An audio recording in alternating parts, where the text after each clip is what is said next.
So I'm making this video of the review. If you have any questions after you watch this video, please feel free to reach out either through Schoology Messenger or through an email. I'd be happy to respond to any questions that you might have. Okay, let's go ahead and get started. So if we look at our first page here, the first question that's up here is asking for a definition of chemistry. So we talked about this briefly earlier in the year. So chemistry is the study of the structure and properties of matter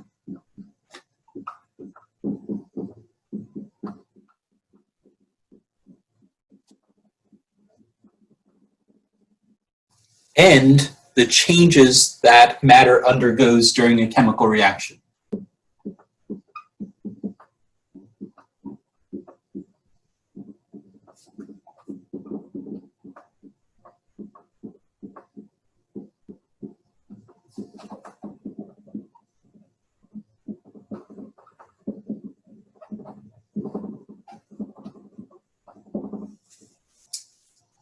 Okay, the second question, it says, what is the difference between a physical property and a chemical property? So keep in mind that physical properties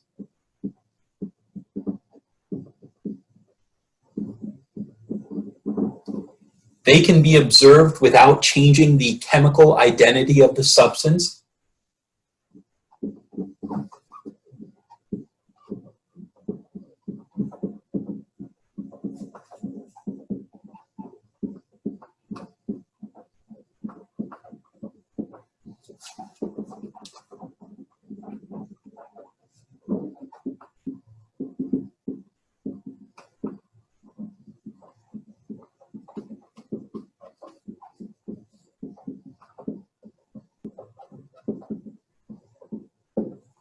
And a chemical property, on the other hand,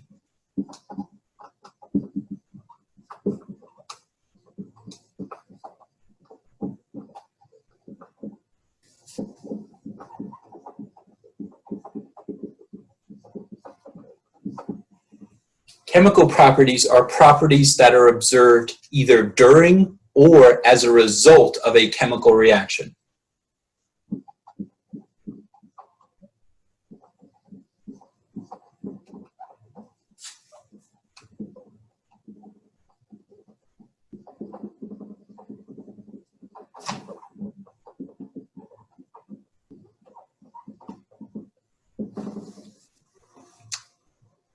So this part right here, this just says matter undergoes. Sorry about the reflection that's right here in the center of the screen. Okay, the next question says name 3 physical properties and state whether that property is intensive or extensive. I'm going to give you more than 3, so we're going to say color, texture, melting point, boiling point.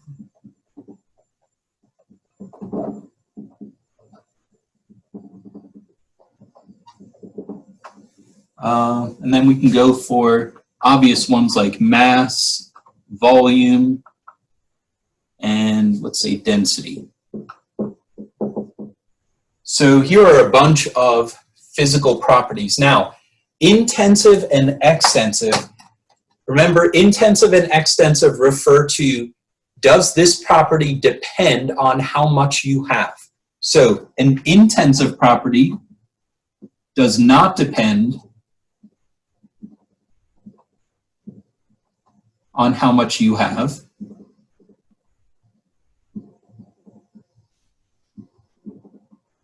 An extensive property does. So depends on how much you have.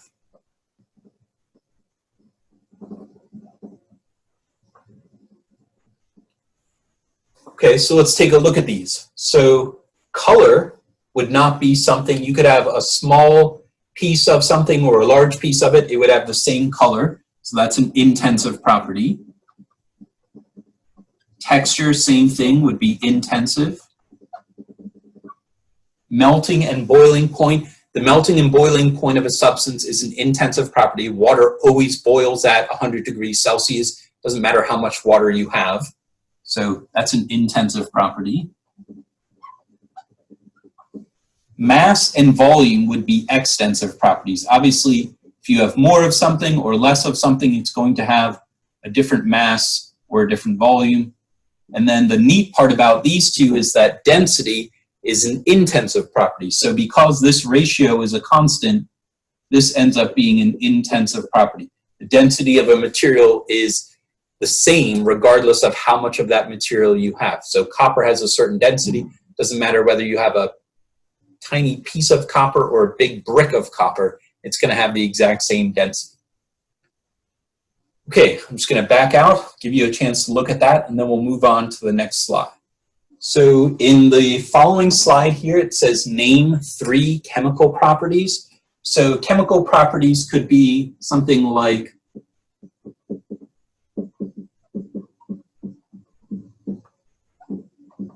if something reacts and it is an oxidizer or something that is a reducer. A chemical property could be something like if it is explosive or if it's flammable. So, or if it's radioactive. There's a bunch of different chemical properties that we can identify. Okay, as far as these are concerned, mark each change below as a P if it's a physical change. So P for physical, C for chemical. So milk souring, we've seen some of these examples before. That's definitely a chemical change. And you know that because the consistency of the milk changes. It produces an odor, which is a gas. So there's a couple of different ways that you can recognize that. Burning of wood is a chemical change. Water evaporating, so going from a liquid to a gas. It's still water, so that's a physical change. Cooking an egg is a chemical change. We break bonds and form new bonds. Burning gasoline, that's another example of a chemical change. Lighting a match is a chemical change. If you have your breath fogging a mirror, that's moisture that's coming out of your mouth condensing on a mirror, so that's going to be a physical change. It's still water. And then bleaching a stain, we could say, is a chemical change. So I'll give you a minute to look at those.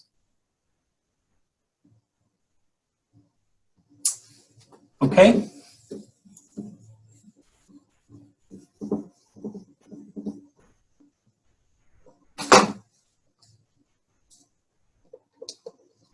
So looking at our next slide, we're going to identify a material as either an element, compound, homogeneous mixture, or heterogeneous mixture.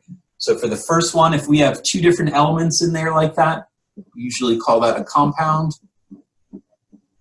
This is just a single element off the periodic table. This is an example of a compound. This is acetic acid.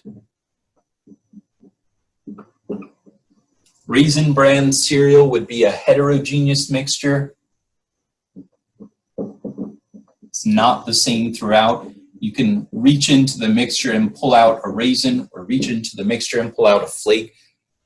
Gasoline, many people want to say that gasoline is a compound. It's actually a mixture of several different compounds. So this is a homogeneous mixture. We want to make sure our gasoline is uniform, the same gasoline that the person before us purchased and the person after us. Orange juice, that's another homogeneous mixture. You might make the argument that if it has pulp in it, you could consider it heterogeneous. I'll make sure to pick ones for the assessment that are that don't leave a lot of question or ability to question. This is a tricky one. So if you look at hydrogen peroxide by itself, this part, H2O2, that would actually be considered a compound. When it's in a solution like it is when you buy it at CVS, that's actually a homogeneous mixture.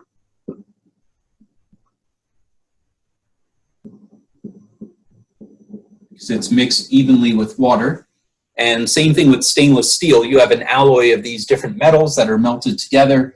It's going to be uniform throughout, so another homogeneous mixture.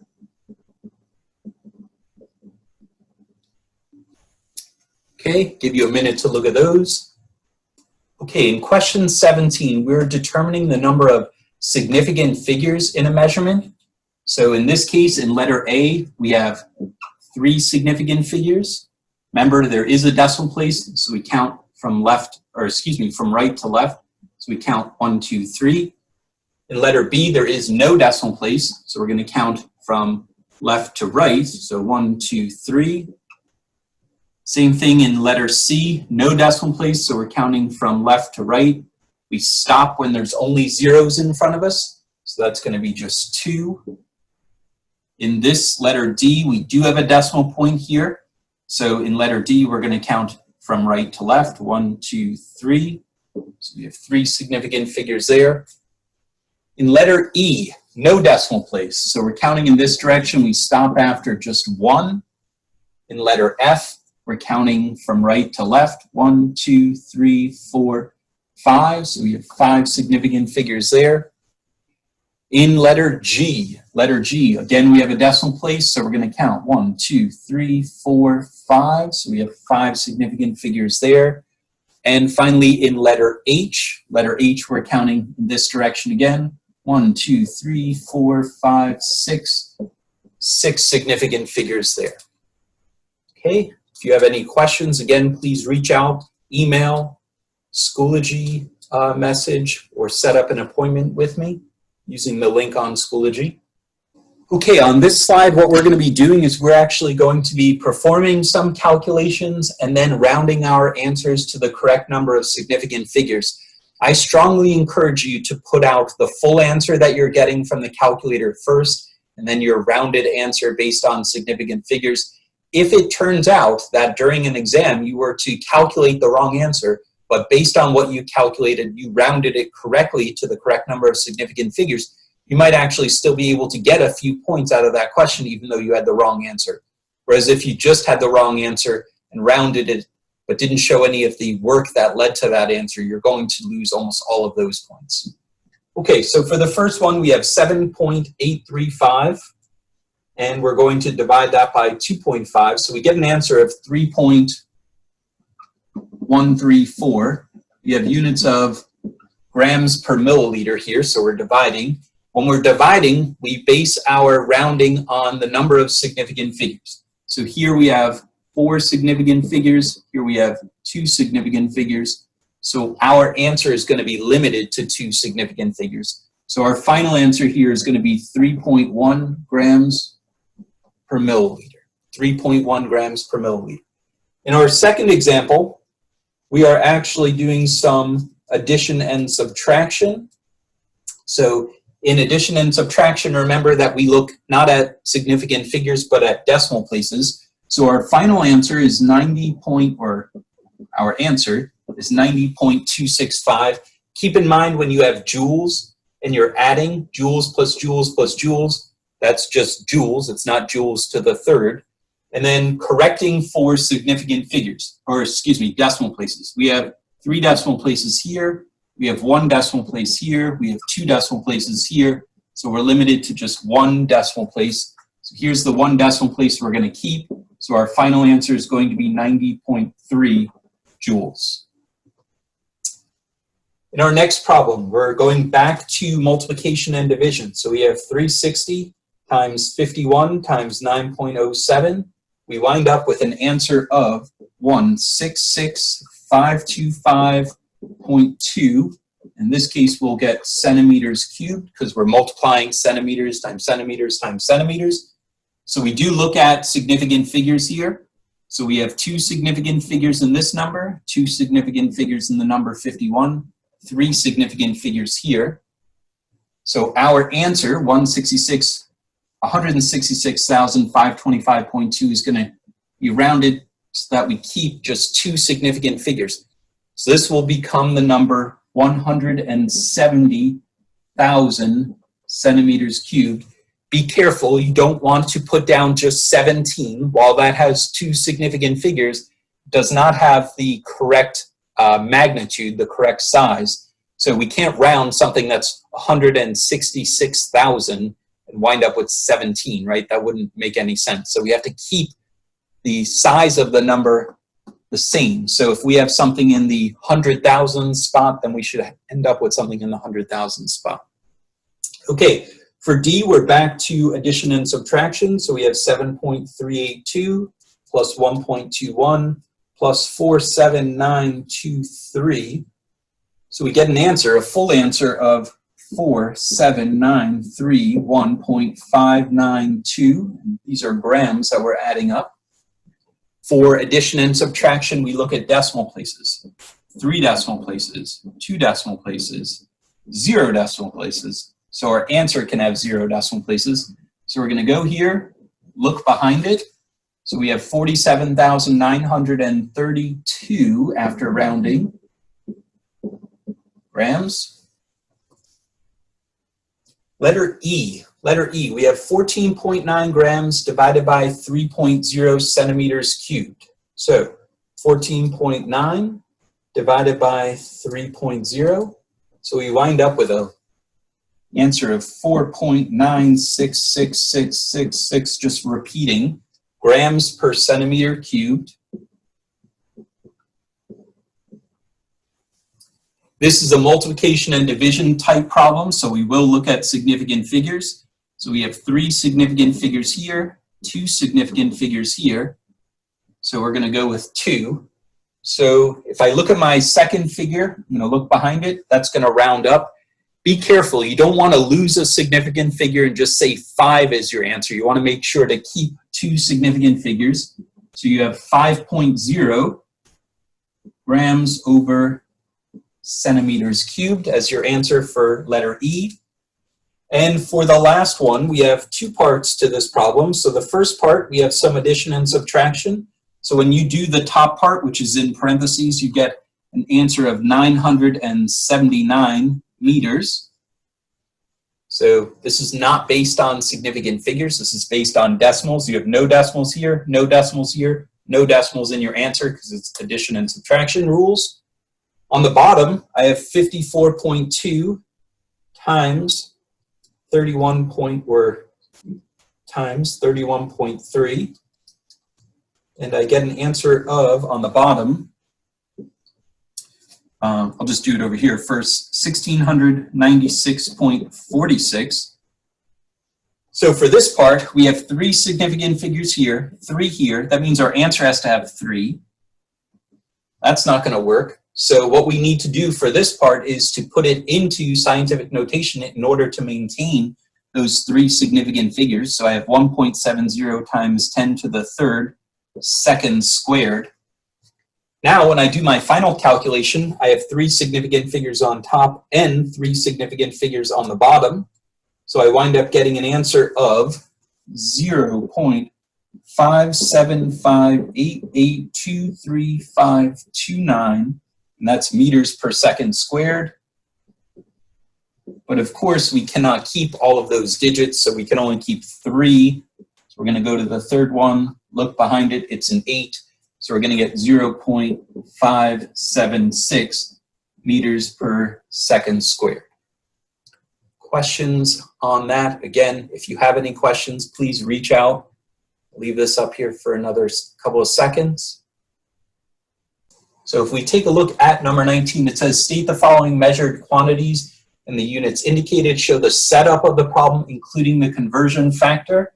So just a reminder, up here, base unit, deci, centi, milli. On the opposite side, we have kilo, hecto, deca. Excuse me. In that base unit spot, we could have gram, we could have meter, or we could have liter. Those are our base units, and then we add the prefixes onto them. So for the first question here, I have 0.0850 liters, and I'm converting that to milliliters. So milliliters will go on top, liters will go on the bottom. We'll have 1 liter, that's the bigger unit here, and there are 1,000 milliliters. So I move 3 spaces, 1, 2, 3. So I'm going to put a 1 with 3 zeros behind it. In this case, when I move by 3 spaces, I get an answer of 85.0. I want to maintain 3 significant figures here and here. And my unit of, in this case, liters, drops out. So liters cross out here, liters cross out here. In letter B, 1.6605 times 10 to the negative 27th. 6605 times 10 to the negative 27th kilograms. And and I want to convert that into milligrams. So kilograms here, milligrams up here. Kilogram is the larger of the two units, and this is 6 spots away, so we have 1,000,000 milligrams in 1 kilogram. Multiplying this by 1,000,000, we'll get 1.6605 times 10 to the negative 21,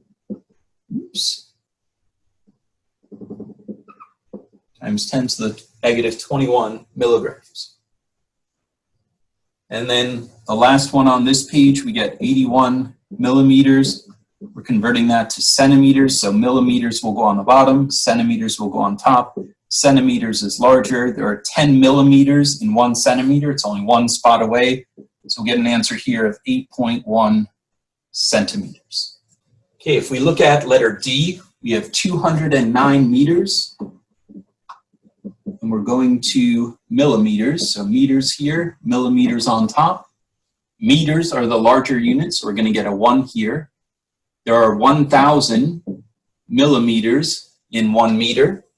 So we're going to get an answer here of 209,000 millimeters. That unit of meters will drop out. So meters and meters crosses out there. Now, this is a tricky one. If you don't remember what micro is, I'm going to go over that right now. So we have 500,000 micrograms times, we're going from micrograms to grams. So grams is the larger unit here, and there are 10 to the 6th, or 1,000,000 micrograms. Micro is 3 spots further, so 3 spots further down, or 1,000 times smaller than a milligram. So a microgram would be 1,000,000 micrograms. So in this case, I have 500,000 divided by 1,000,000. So I have 0.5. Okay, letter F. So in this case, we have 5,913, 520 kilometers. We're going from kilometers into centimeters. So that's 5 spots away. Kilometers is bigger. There are 100,000 centimeters in a kilometer. So we're going to take this number, we're going to multiply it by 10 to the 5th. So we're going to get an answer of 591,352. And then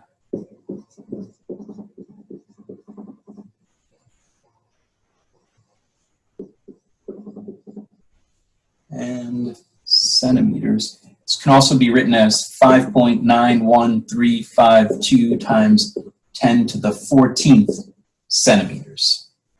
Okay, so for each of these, we are going to express them to the correct number in scientific notation. So keep in mind, I have 158,000. Technically, right now, there's a decimal place that's over here.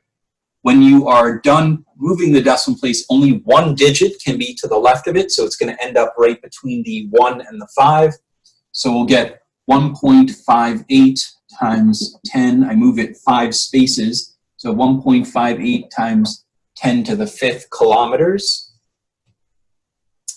For the second example here, we have a decimal place that we're going to move to the right this time, so it's going to end up between the 5 and the 9. So we're going to have 5.930 times 10 to the negative 3rd grams. I do want to mention this is a significant figure, right? Decimal point, we count this way, 1, 2, 3, 4, so we'd have to keep the 0 there on the end. And then finally, for our last problem, we have that decimal place right here between the 9 and the 7. So we're going to move it 1, 2, 3, 4, 5, 6, 7 spots. So we have 9.782 times 10 to the negative 7 liters. Questions on that? Okay, looking at our problems on this page, we now have scientific notation I'm going to strongly encourage you that when you put this in the calculator, you use the E function. So for example, if I'm typing in 4.034, I would use E to the 9th.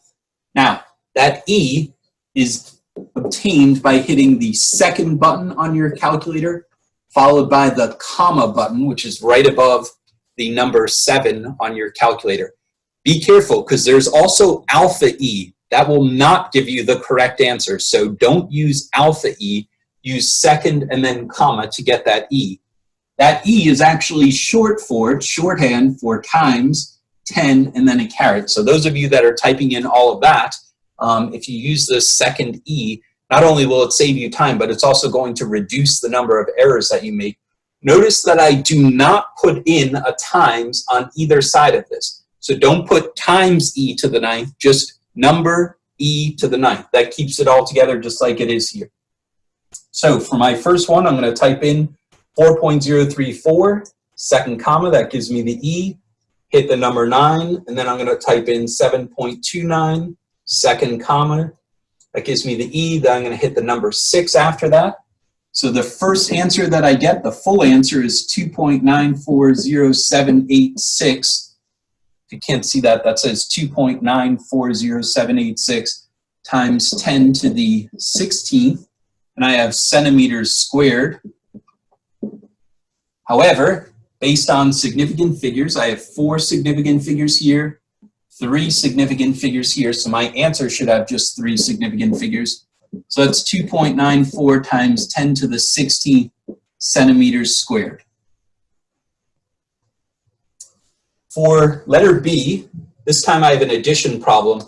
Now, you have an addition problem, you have 10 to the 27th. That's an enormous number. There's essentially no decimal places here if you were to write out these numbers in full notation. So we're just going to add these two. Again, I'm going to use E in place of times 10 and a caret. So I wind up in this case with an answer of, this is my final answer, 9.8458 times 10 to the 27th molecules. Okay, in our next problem, we have 4.07 e to the negative third minus the 3.966 e to the negative fifth. 0.00403034, and we have milligrams as our answer.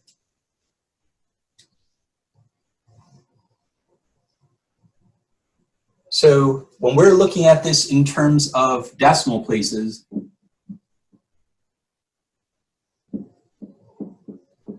this essentially has 5 decimal places.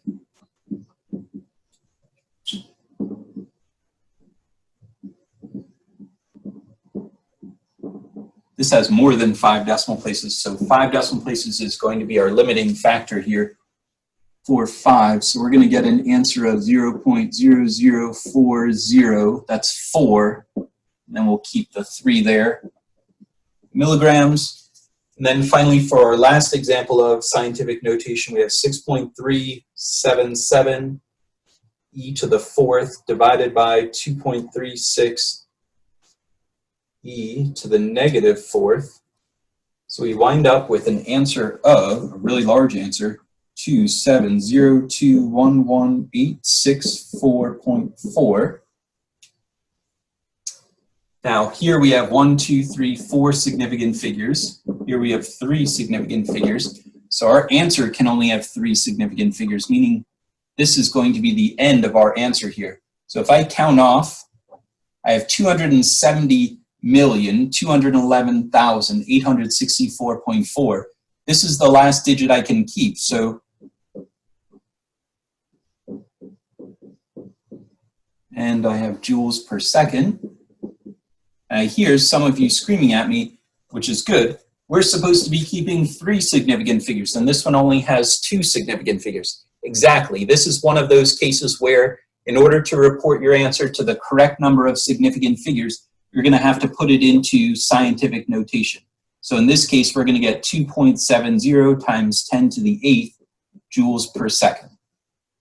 Okay, in our last problem, we are looking at a density problem. And basically when we're doing this problem, I'm trying to get my head out of the shadow there. When we're doing this problem, we're going to use our formula density equals mass divided by volume for the data from this table. So for the first one, I'm going to just write it down here. So I'm going to go short first, and then we'll do tall second. So the density is going to be equal to the mass, so that's 44.64 grams, divided by the volume. Now, to calculate the volume, you need to subtract these two numbers because you're calculating it by water displacement. So 35 minus 30, that's 5.0 milliliters. Be sure to keep the 0.0. So you're tempted to say 35 minus 30 is just 5, but because you're doing addition and subtraction, you have to base it on decimal places. You have one decimal place, so your answer should have one decimal place. So 44.64 divided by 5.0, now we switch back to, because we're doing division here, significant figures, so we get 8.928 grams per milliliter, but a final answer is just going to be 8.9 grams per milliliter based on having two significant figures. For the next part, for the density of the tall cylinder, we have a mass of 26.52 grams. On the bottom, we have a volume of 10.0 milliliters. This time we have three significant figures. So 26.52 divided by 10, that's going to be 2.652 grams per milliliter. However, when we account for significant figures, three of them in this case, we're going to get a final answer of 2.65 grams per milliliter for the tall one. Okay, for letter B, they're basically asking us to find the density of each of them again, but this time we're going to use the formula volume equals pi times r squared times h. So we're going to use that formula to calculate volume. So real quick, I just want to go through a couple of things. They don't give you the radius, they give you the diameter. So you have to cut that in half. So in this case, we're going to get a radius, I'm going to write that over here, that is equal to 0.600. Same thing over here. The radius is going to be half of the diameter. So that's going to equal 0.600. Now, the reason why I kept the two zeros at the end here, this has three significant figures. This should have three significant figures. Now I'm going to plug that in along with the height of my cylinder into the volume equation. So we're going to have volume of the short one first, and then we'll do it again for volume of the tall one. So I have pi times 0.600 squared, because that part needs to be squared, times the height, which is 4.55. And I get, in this case, I have three significant figures, so 5.15 as my volume. It's actually 5.145928767 centimeters cubed, but we're going to round that to three significant figures, so it'll be 5.15 centimeters cubed. 44.64 divided by 5.15, and I get an answer of 8.67 when you round it. 8.67 grams per centimeter cubed.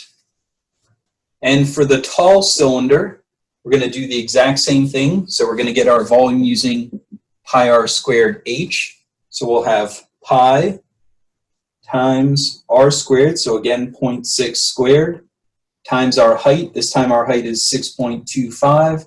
So we get a density, or excuse me, a volume here of 7.068583471 centimeters cubed.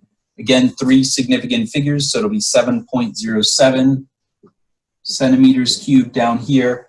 And then doing the division, 26.52 divided by 7.07, and we wind up getting a density in this case of around 3.75.